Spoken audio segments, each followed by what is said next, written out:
Oke, bismillahirrahmanirrahim. Assalamualaikum warahmatullahi wabarakatuh. Apa kabar anak soleh dan soleha? Semoga kita semua masih tetap diberikan kesehatan oleh Allah Subhanahu wa Ta'ala, dan semoga wabah COVID-19 ini bisa cepat-cepat diangkat oleh Allah Subhanahu wa Ta'ala. Amin. Amin ya rabbal alamin. Anak soleh dan soleha,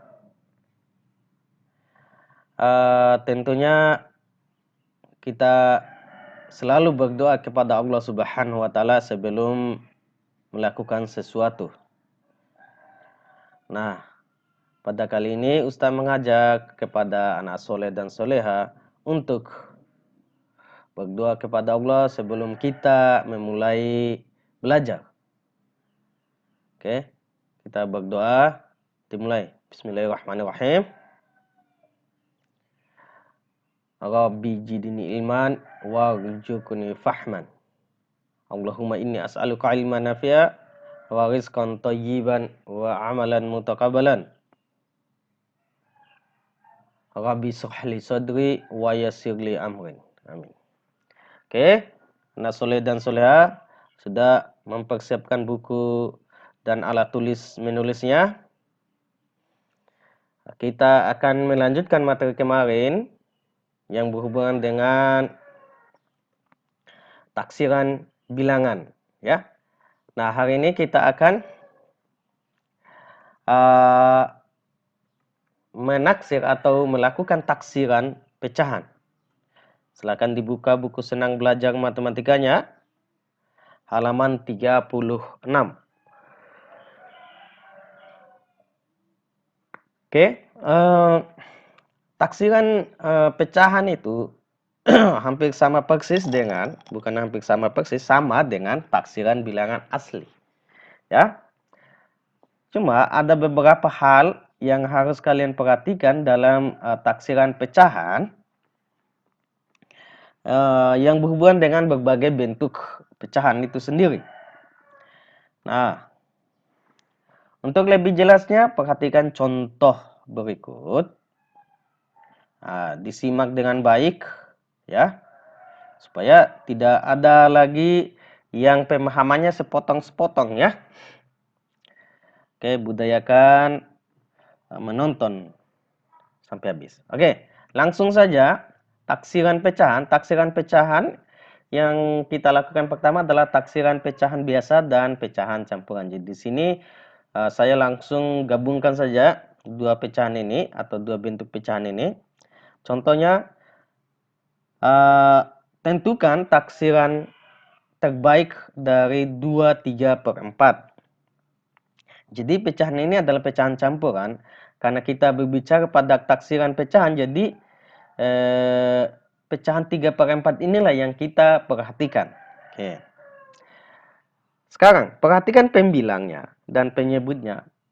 Penyebutnya adalah 4, ya kan? Oke. Pembilangnya adalah 3, benar. Sekarang, perhatikan 3.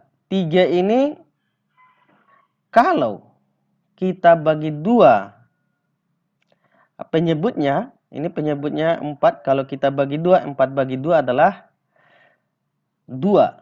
Jadi 3 ini melebihi setengah dari 4. Kan tadi setengah dari 4 itu tadi adalah 2. Makanya 4 bagi 2.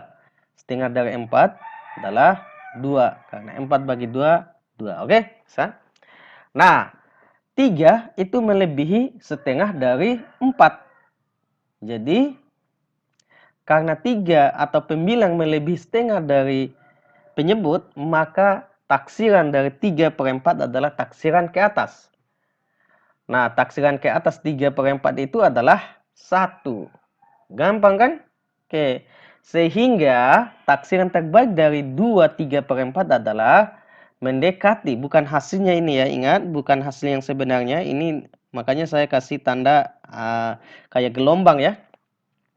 Jadi 2 ditambah dengan 1. Oke. 1 dari mana tadi? Dari ini, taksiran 3/4. 2 dari mana? Dari bilangan asli 2 di pecahan campuran ini. Makanya 2 tambah 1 adalah 3. Gampang kan? Oke. Nah, lanjut lagi kita menuju ke pecahan biasa. Yaitu pecahan biasa dan pecahan campuran untuk soal nomor 2. Untuk soal bagian kedua. Nah, sekarang taksiran terbaik dari 32/7. Oke, sekarang kita perhatikan pembilang sama penyebutnya. Penyebutnya adalah 7, pembilangnya adalah 2. Nah, sekarang penyebutnya kita bagi 2 supaya kita tahu berapa ini. Nah, kalau 7 dibagi 2 itu 3 mendekati sekian, 3 sekian ya. 3 sekian-sekian. Oke, tapi hasil sebenarnya ada 3,5 itu. 1/2. Nah, tapi nggak usah kalian terlalu ke arah situ karena belum saatnya. Cukup kalian tahu setengah dari 7 itu kan 3 sekian, ya kan? Nah, jadi perhatikan pembilangnya adalah 2 dibandingkan dengan setengah dari 7 adalah 3. Sekian, anggaplah 3 ya. Maka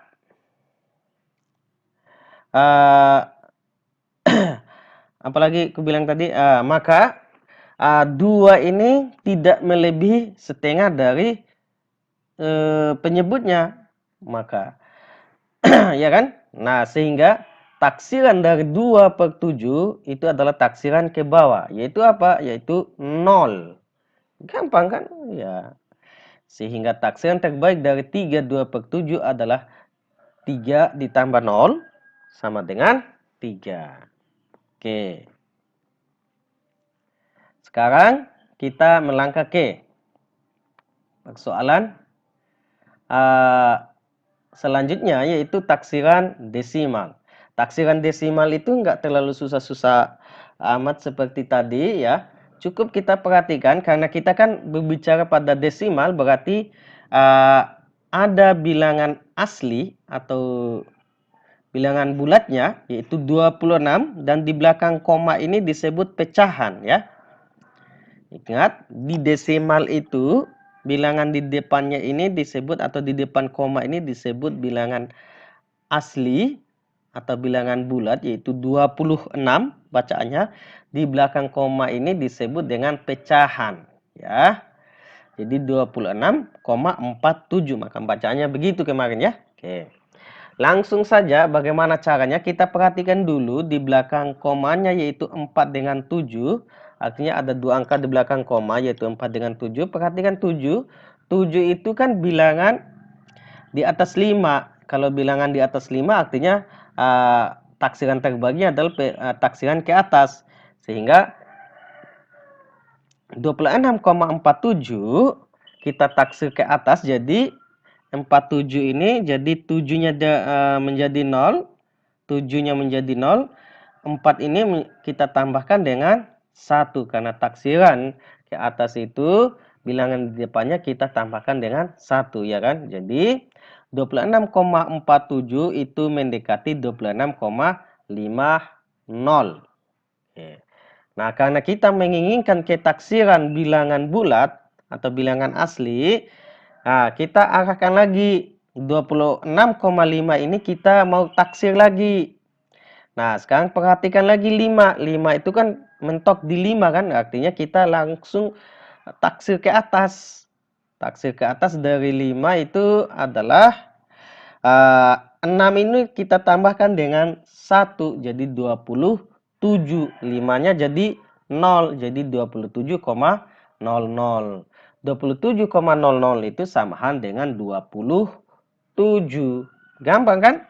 Sehingga dapatlah kita simpulkan bahwa taksiran terbaik dari 26,47 adalah 27. Oke.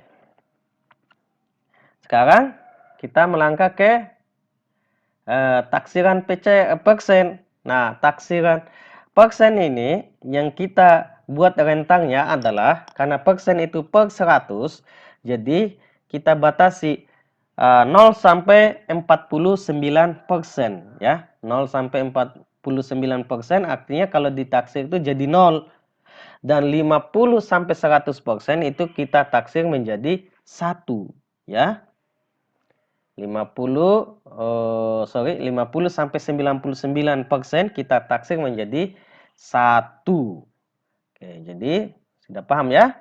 0% sampai 49% kita taksir ke bawah, itu menjadi 0. Dan 50 sampai 99% itu kita taksir ke atas menjadi 1. Oke, langsung saja. Contohnya, tentukan taksir yang terbaik dari 45%. Nah, 45% tidak melebihi dari 50% seperti yang saya katakan tadi. Maka taksirannya taksiran ke bawah. Jadi 45% taksirannya adalah 0. Nah, sehingga taksir yang terbaik dari 45% adalah 0. Gampang kan? Ya. Nah, lanjut lagi supaya lebih paham di persoalan selanjutnya itu taksiran dari 268%. Nah, tadi yang mesti diperhatikan itu adalah 0 sampai 49 dan 50 sampai 99. Jadi 200 ini nggak usah diperhatikan, gampang itu. Yang kita perhatikan terlebih dahulu adalah 68%. 68% itu melebihi dari 50% kan? Ya. Maka taksirannya adalah taksiran ke atas. Jadi taksiran ke atas dari 68% adalah 1. Gampang kan? Nah, sehingga dapatlah kita simpulkan bahwa 200 taksiran terbaik dari 268% sama dengan 2 ditambah 1. 2 ini dari mana? Dari 200% ini, 200 sekian persen ini. Oke, 1 itu dari mana? Dari taksiran 68% tadi. Sehingga 2 tambah 1 adalah 3. Gampang kan? Oke. Oke, anak soleh dan soleha. Itu saja yang bisa saya sampaikan pada hari ini. Mohon maaf atas segala kekurangannya. Jangan lupa diisi tugasnya di Google Form. Ya. Nah, soalnya nggak terlalu susah-susah amat lah. Ya. Nah, tetap selalu di rumah. Jaga kesehatan. Lebih-lebih tetap selalu semangat untuk belajar. Karena belajar itu adalah bekal masa depan kalian untuk 10 tahun ke depan, insya Allah. Kita tutup dengan sama-sama membaca doa kafaratul majelis. Subhanakallahumma wa bihamdika nashhadu an la ilaha illa anta nastaghfiruka wa atubu ilaik. Assalamualaikum warahmatullahi wabarakatuh.